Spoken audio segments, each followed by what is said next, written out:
Hey everyone, welcome to another Dead by Daylight video. I was thinking at the moment I've been doing a lot of videos of matches, live streams, and I wanted to try some more videos talking about the game.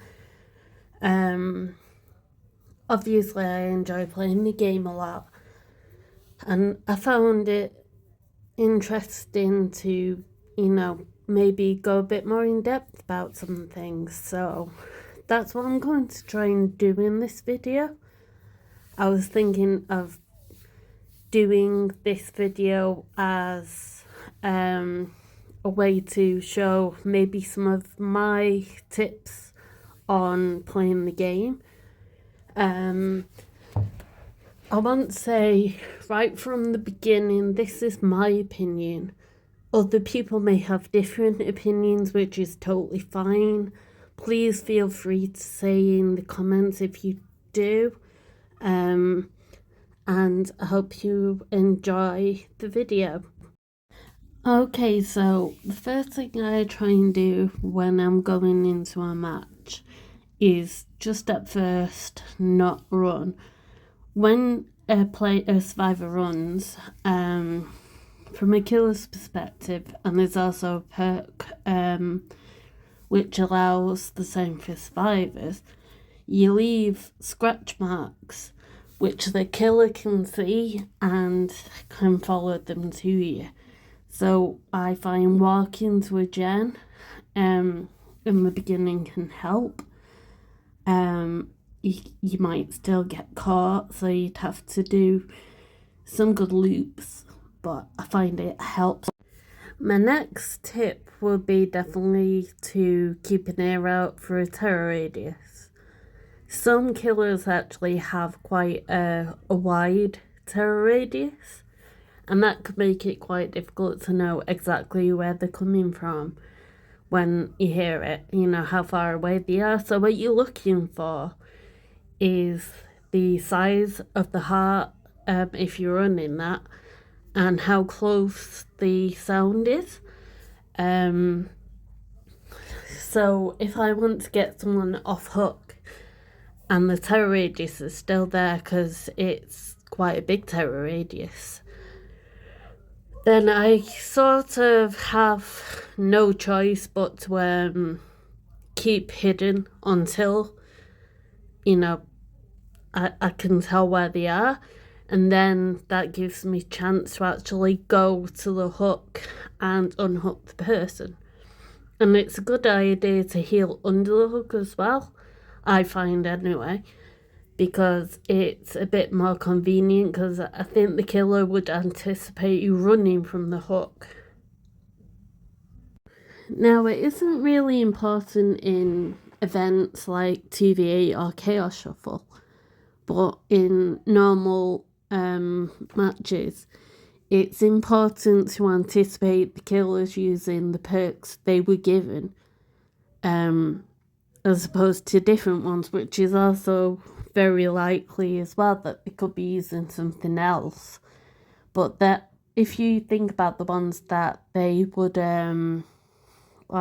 normally have, then you'd know what to look out for, while knowing in the back of your mind you need to be looking out for these other ones too.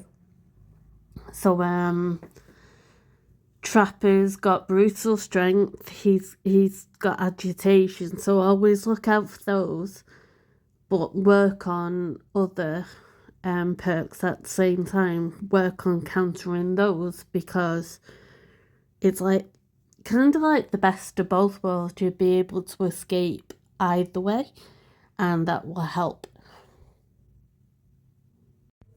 I'm sure you've noticed that a lot of these videos are from the 2v8 event, and that's because as I'm recording this now, 2v8 is still very much a thing. And I've been playing it a lot, but that's got me thinking, please don't do what I've just done there and run around blindly, especially if you know that the Trapper is in the match as well.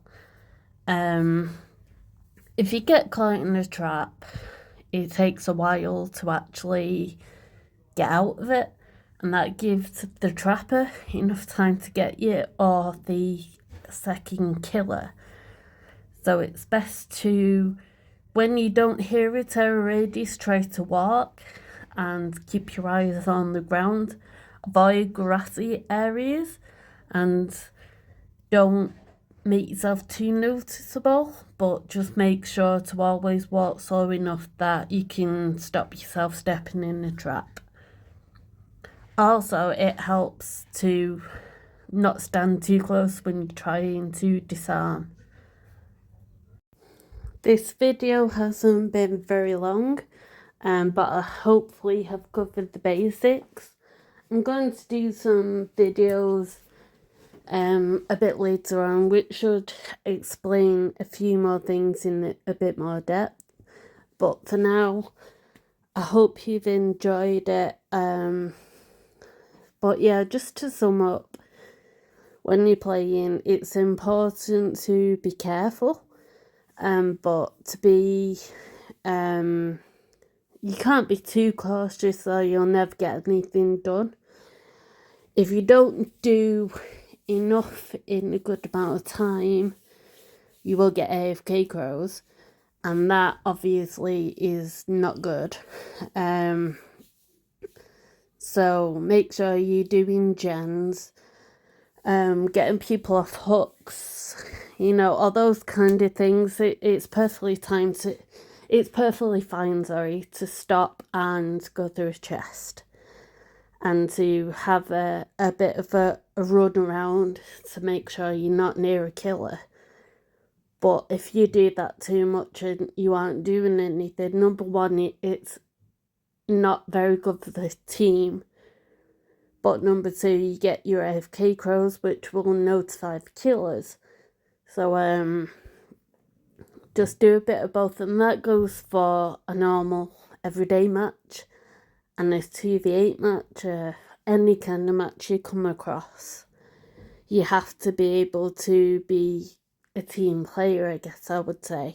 You have to put yourself out there for your teammates, but don't be silly about it, because no one's going to win if you get yourself killed. That's one less person to do gens. That's one less person to heal others. So be clever about it, but don't get yourself into too much trouble, and enjoy your time in the fog.